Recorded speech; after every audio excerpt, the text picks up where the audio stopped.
Hello বন্ধুরা, চলুন দেখি আপনার লাইফে এই মুহূর্তে কি চলছে এবং কি করা উচিত। Okay, thank you universe, thank you so much. অনেকেরই ম্যারেজের অফার আসতে চলেছে এবং আপনার ম্যারেজ ফিক্সড হতে চলেছে।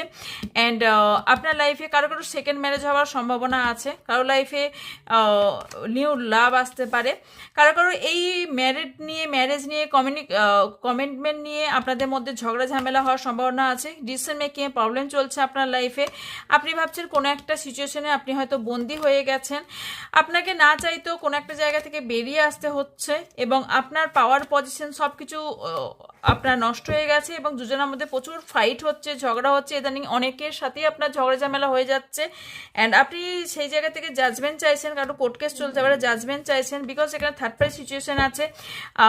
কনফিউশন আপনি লাইফে, প্রচুর কনফিউশন, আপনি কি করতে চাইছেন বুঝতে পারছেন না, কারণ আপনি অতীতকেও ভুলতে পারছেন না।